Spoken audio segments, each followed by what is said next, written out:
You're listening to the Drawing the Ideal Self podcast for March 2022. Quite often, when people get introduced to PCP and maybe see some work that somebody's done, they might study a bit of the theory and learn about what it means and what Kelly had to say about things. And then the next question is going to be, so how am I going to put this into action? How will I do work with people in a PCP kind of way? What will that actually look like? So I thought today I might talk a bit about that. So the first thing to say is that, as always, there is more than one way to do any piece of PCP work. So there is an element of choice, and obviously Kelly was big on choice. It doesn't mean that we necessarily are aware we're always making choices, but we will be considering whether a way of doing things suits us as individuals. And he was very keen to say that this is an individual sort of psychology of personality, so that people can be themselves and they're not necessarily like the next person at all. And I think that's really important because all the people who work with other people to try and help them will be different. So you might be working as a therapist or a coach or a counsellor or a teacher or a psychologist, any kind of person helping other people. But the way you will do it will relate to the person that you are, and included in that is your preferred styles of working. So for some people, they will never use drawing because it's not something that they find helpful, and they prefer not to do it that way. They found other ways to do it without needing to use drawing. For somebody else like me, I use drawing a lot as a way of communicating more easily, but also of a very quick way to explore someone's construing. And I always feel that having the drawings as well as the words gives me an extra dimension. So when I get a referral for a young person, the first thing I'd be wondering is why that young person has been referred. What is it that people want to know from asking me to be involved with them? So ideally, they would have a question that they'd like me to help with. So it could be they want to understand better why someone's unhappy coming to school. It could be they want to think about why somebody's not making the progress that they expected them to make. Or it could be that they're wondering what's the best way to do something with a young person. So knowing the question means I can be thinking about that all the way through. And that's important because right at the beginning of sessions, I'll be thinking, what is it that I might be feeding back and how am I going to do that? And without understanding what somebody was looking for in the first place, it's pretty difficult to feed something back in a way that is going to make sense to them. The first thing I would like to do is to have some kind of contact with parent or carer. So the referral may have come from a school or a doctor or whoever, but the child lives with that parent or carer and they know them well. And I feel it's very important to have some contact with them to say who I am, what sort of things I do, and to reassure them that I will be coming back to them. I also like to give them a chance to tell me their main concern about their child. They may not have one, or they may have many, so it may be a matter of having to listen to a few and then ask them what they're most worried about. Sometimes that will tally very nicely with the referrer. Sometimes it doesn't. And I think it's interesting either way. I do that because I think a parent or carer needs to trust me to do a decent job with their child and also to recognise their input. You know, my piece of work may be short in a child's life and it is a small drop in the ocean. So I need to be thinking, how can other people carry on working with this young person? So that could be teachers, it could be schools, it could be social worker, it could also be parents. So somebody's going to have to carry on after I've dipped out. So, you know, typically I will have an input and then disappear again from that child's life. Sometimes I might have a number of inputs over their lifetime, but it definitely won't be continuous. And I would usually only have a few sessions. I think when you're working with children and young people, it's important that the therapeutic intervention is not going to make up too enormous a proportion of their life. It can also be very difficult in terms of the potential both reliance on a therapist, but also on, creating an identity as somebody who always needs help. So I think we have to be quite cautious about that. And whatever intervention we might be able to do, it would be a good idea to be always bearing in mind that what we want to foster in the end is independence from us, however much we like that young person. And I've met many young people and children who are absolutely fantastic. And I would love to have ongoing contact with them, but that's not realistic. That's not my role. So we come to the first session with the young person. And I think that's a very important introduction. So typically, young people may have either seen nobody like me before or many people a bit like me before. So they may have had no contact ever with a psychologist, have got no idea what psychologists are, what they do. They may have seen many people. And often I would say the young person doesn't remember who they were, what the difference was between them, didn't properly understand what might happen because they were involved with them. So I try to make sure that I explain that. And often I will say, my job is to help other people to help you better. And one of the ways to do that is to help me to understand you. Then I can tell other people, and then they can work out what to do with you to help things go better for you. And although that can sound a bit vague, it often does the trick.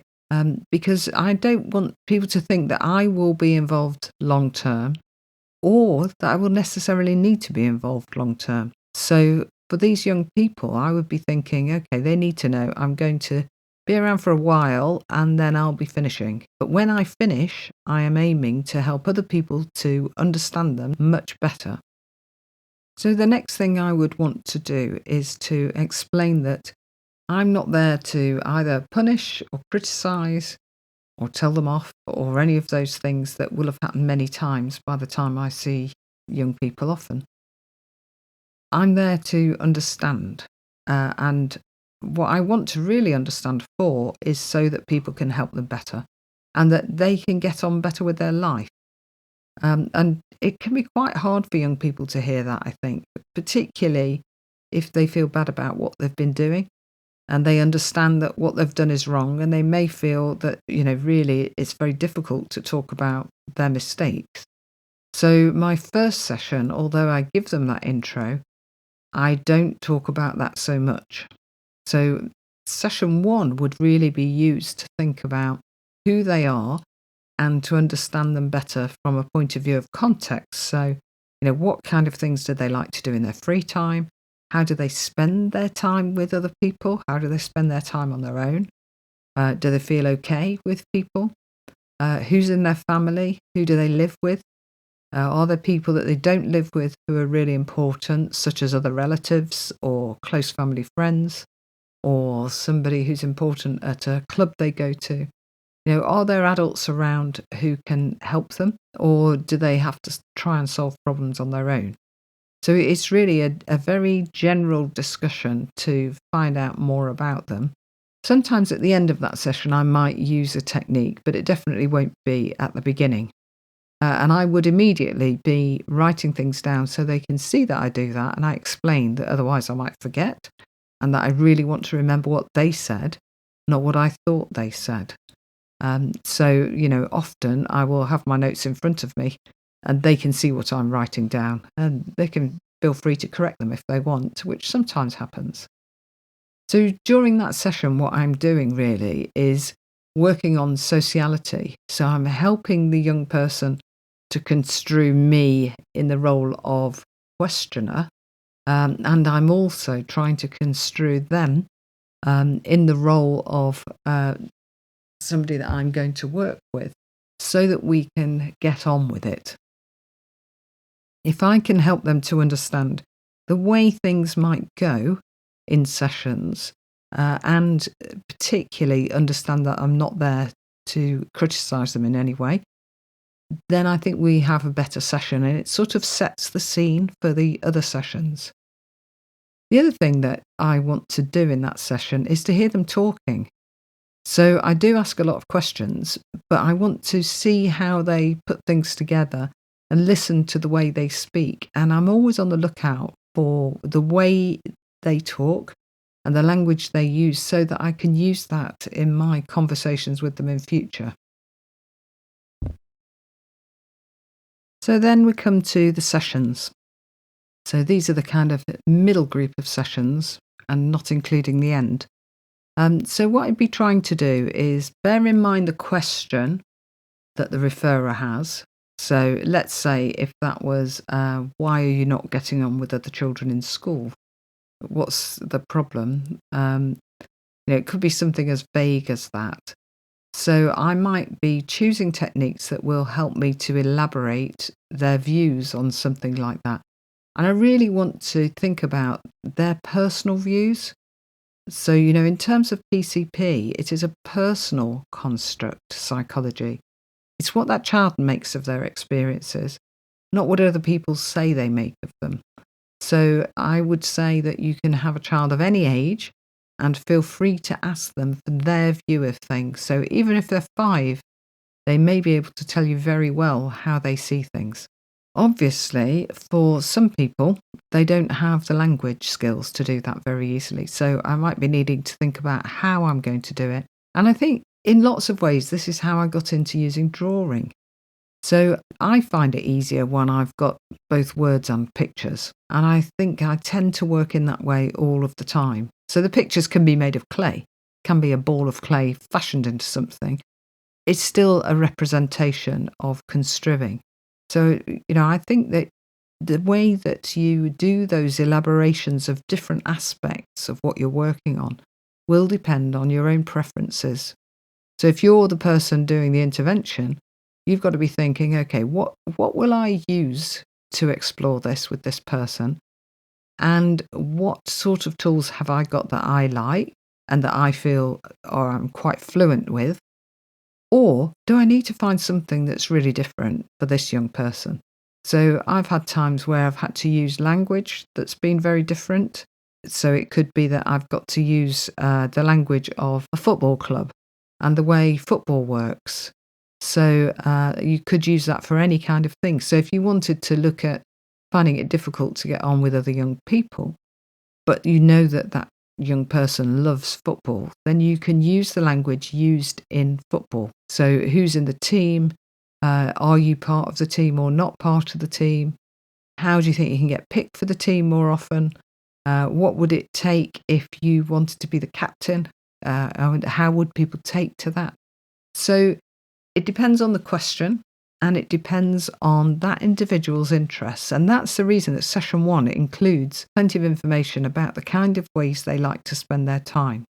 It's also bearing those in mind because maybe any intervention that happens after I've finished will need to take that further. So if they were really into computers, what could happen to elaborate that once I've dropped out? Is there some way that somebody can help them to get even more into computers, which therefore means that their behaviour changes towards other people, or they begin to see teachers as more helpful, or they have an occupation so that they can entertain themselves.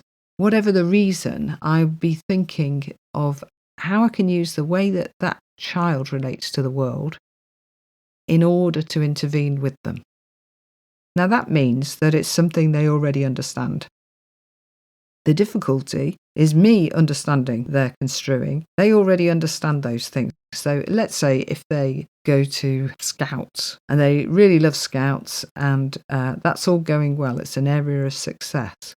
I need to learn more about Scouts so that I can think about how that might work in other ways with them. So how I could use the idea of Scouts earning badges to help them with reading, for instance. Is that possible to do? I sometimes feel, I don't know how I'm going to do this one because I'm not sure that I know enough about whatever it is that they're interested in So I'll go off and learn it. Luckily, we've got Google and other search engines, and it's very easy to find information out now. So if they tell me they're interested in a processor in a computer, and I don't know what that is, I'll get them to tell me, but I'll also go away and look it up so that I can understand it better. If they tell me that they're interested in American football, I'd better learn something about American football very quickly so that I can relate to them better. And that's going back to the sociality. In order to have a relationship with somebody, we need to be able to construe their constructions and understand how they may relate to the world. So what would I use to do these explorations? Well, could be anything. It could be that I use pictures of fire engines if they're interested in fire engines. It could be that I need to do some research on the internet to find something related to their interests so that I can understand them, but also so that I can use them to elaborate their views. It may be that I can think about, okay, let's say if they wanted to be a rock climber and they were desperate to do it, and outside school, they're able to be a rock climber, but inside school, the way they're seeing themselves is as somebody who's failing.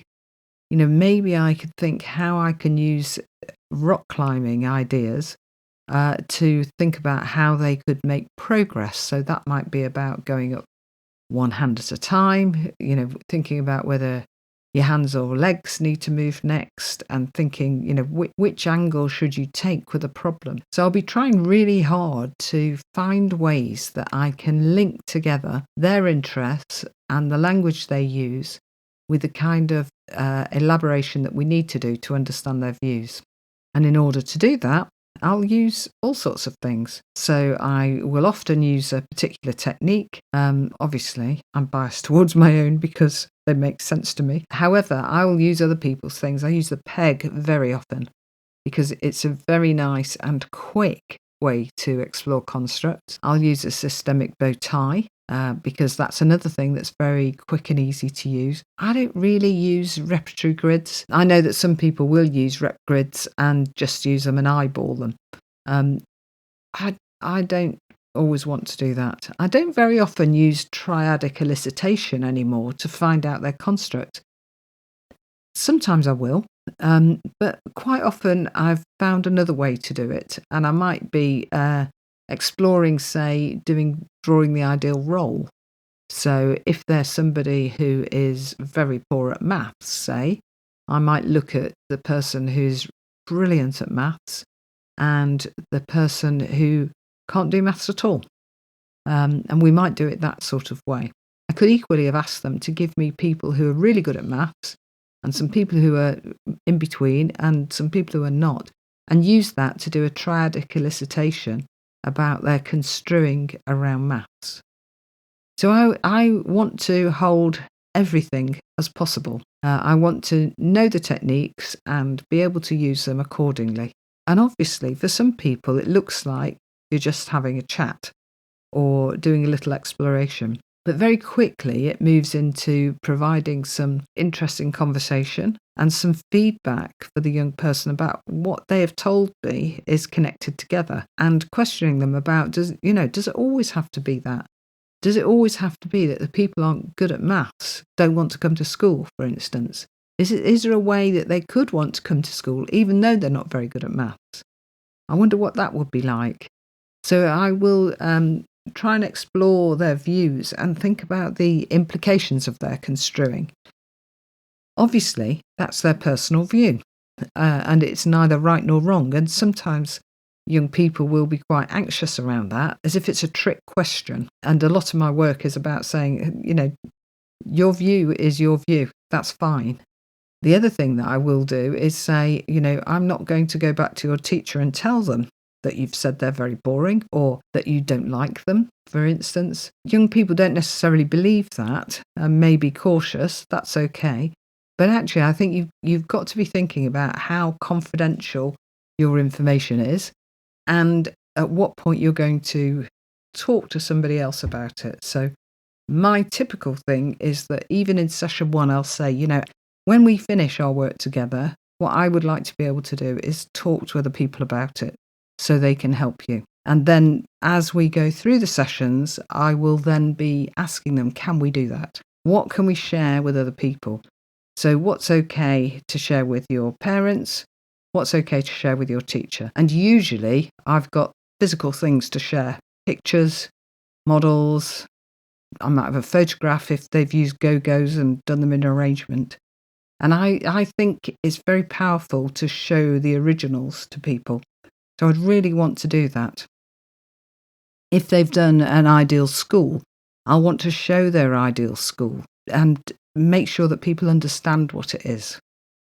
So the kind of in-between sessions are about elaborating, construing, but also challenging some of the way they construe things to find out, is that very fixed? Have they got tight constructs? Can they be loosened? And often loosening is the thing that's needed. So if somebody says, I'm really bad at maths, can you loosen that construct by asking them some maths questions and demonstrating that actually they're not as bad as they thought? So can you teach a more playful way of doing maths and show them that maths can be fun? Could you show them a video of kids who absolutely love maths, but make sure the maths in it is within the range that they can do? It's about challenging the way that they have begun to construe things in a way that's unhelpful to them or is limiting them, but always with the understanding that they're doing their best, really. That's the way they can interpret things. That's the way they can make sense of their life. It's the best that they can do, and it does have meaning for them. So I would never contradict them, and I would never tell them that they were wrong. So as we move through those sessions, I'll be thinking, okay, what could we do that is going to make sense as we get towards the end? Does this young person need something to take away? Now, it could be that all they need to take away is a discussion with their parent or with their teacher. However, that's not so typical. Very often, there'll be something that they take away that is kind of a reminder of the session. So it could be their drawings, wrapped up nicely into a pack. Or put in an envelope all together and all labelled. Could be that we've made a video during the sessions, and so they can get that to take away. They might have made a model or a book. I like making books with kids because I think we can do a collaborative project, and they don't need to be good at literacy to make a book. They just need to be able to do the drawings. And if they can't do the drawings, I can do the drawings and they can do the writing, so we can find some way of doing it. Unfortunately, now there's so much IT, we can try all kinds of things. Sometimes I will make a letter that comes at the end of the sessions for them, and it'll be a letter that I will write after the sessions are ended and send to them. Sometimes it could be a letter they take away or reminders to self kind of letter. But something that I think particularly for children and young people, they've got a lot going on in their lives and there's a lot of change all the time. So something to help them remember what went on with me in that room. And those things that we make will have a message for other people.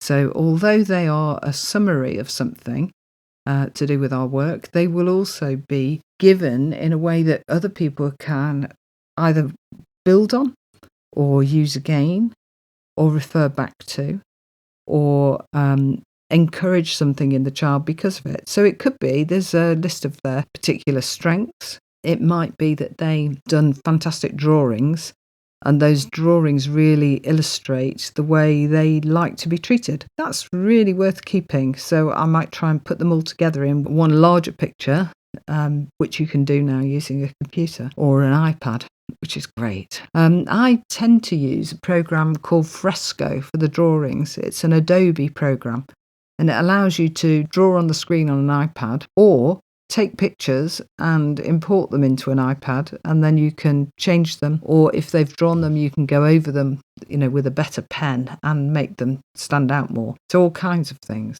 But the thing they take away is important because it needs to show both the effort they had to make during the sessions and a degree of competence that There's a message within it that therapy is actually hard work. Even if you only have 2 sessions, it's hard work. It's not an easy thing for kids to do. And if they manage it and they engage with it, that should really be appreciated by the adults around them. So I want them to know that something happened in that room that was important, and that it's something that they can continue to build on. The other thing that I would offer is if I've got loads of drawings, which sometimes I have, I will check with them which ones can be shared with other people, and are there some they don't want to be shared. And that can be for all sorts of reasons. Maybe they don't like the drawing they did. It may be they don't want people knowing that about them. So I would ask them what's okay. And for the session with their parent or carer, ideally, you'd have parent, carer and teacher together. For those kind of sessions, I really want to be able to say, this is the work we did together, and this is what I think this young person meant by it.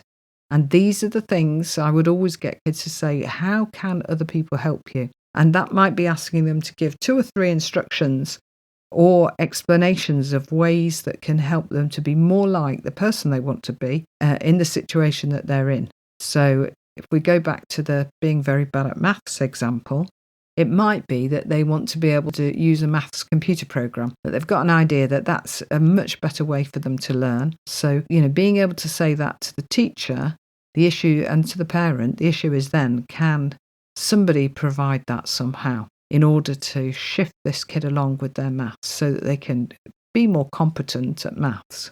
And I think it's important that people take on board the things that children and young people say about that. If they say, I would be better if this happened, then that's worth hearing. In the session that I have with them, it might be that I don't initially put some limits on those things. So it could be they suggest anything out of this world situations, but they're not realistic for the situation they're in. So I will encourage them to say, okay, so that would be fantastic, but is there something that could happen here? Is there something that could happen at home that would really help you? Is there something that could happen at school that would really help you? Is there something outside school? And although it's nice to have the dreams, most young people are able to think a bit more realistically. So because I use this kind of process, I don't know for each child how many sessions we're going to need. I can give an average and say, okay, maybe 6. Sometimes it'll be 2. Sometimes it'll be 8. Sometimes it might be 10. Sometimes it will be 4. So for each individual, it's going to be different. And what I think is important is to say, okay, here's an average, but let's see how that goes, because we may not need them all.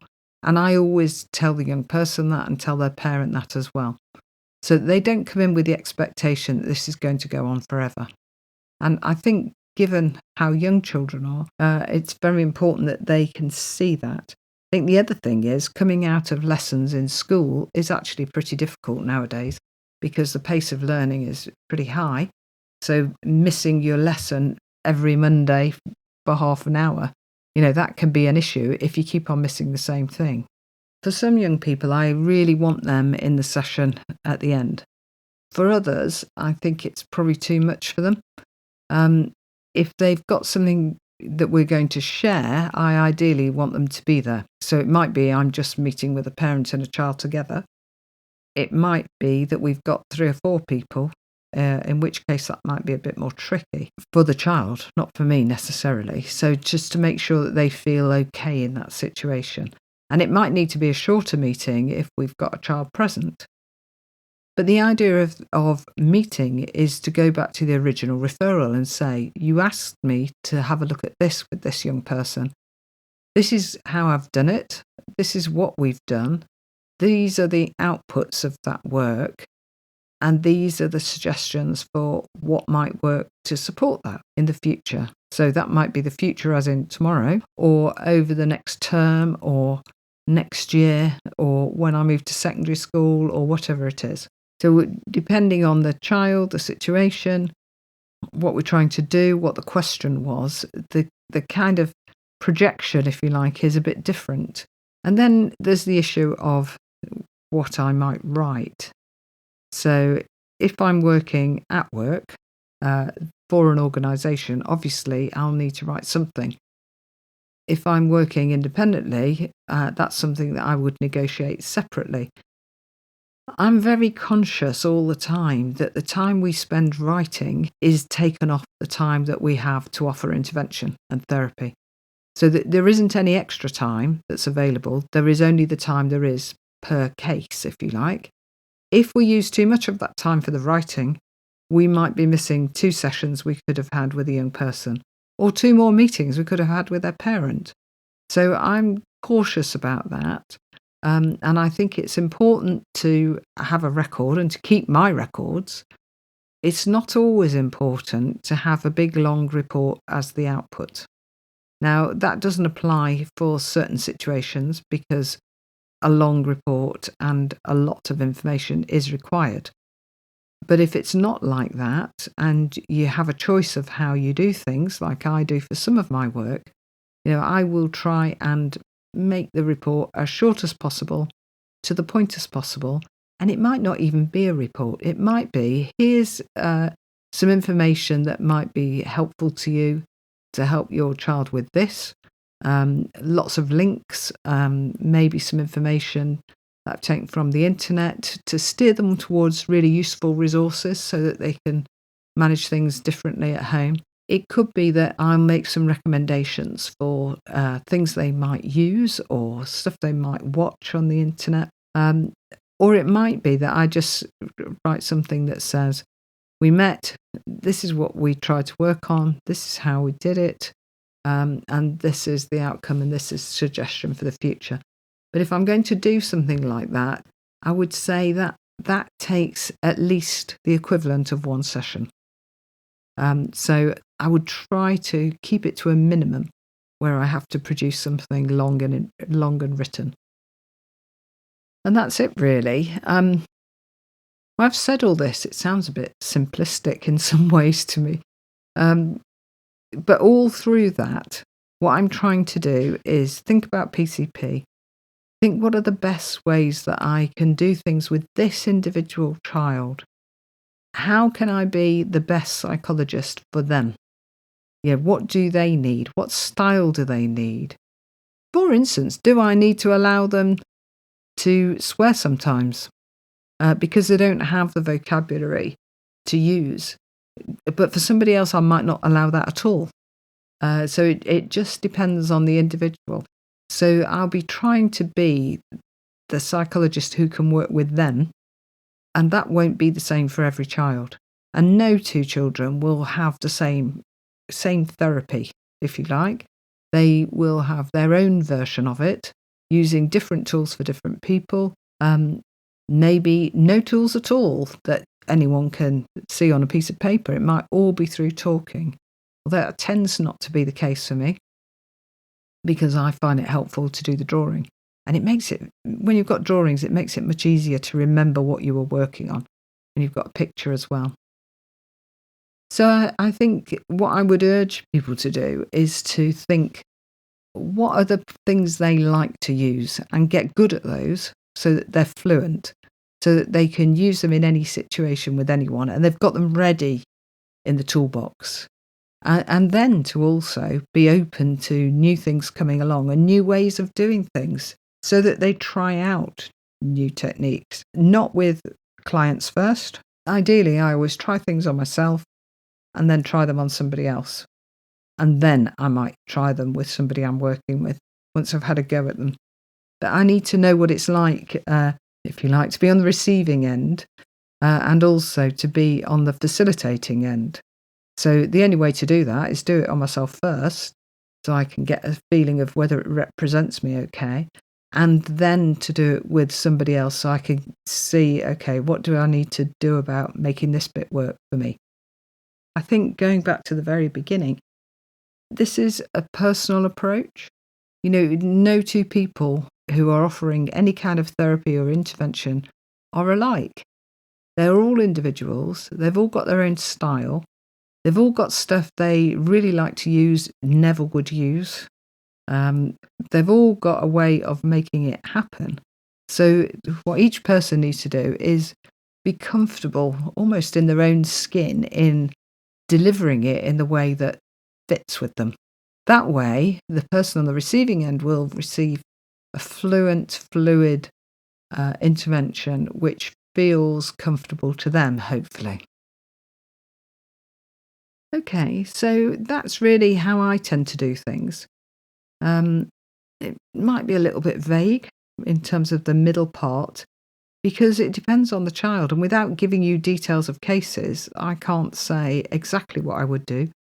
And actually, if I saw another child or young person with the same problem, I might do it in a completely different way because that's what they need. Okay, so I'm hoping that I haven't bored you to death and that I'll see you again at the end of April. Okay, thank you. Bye.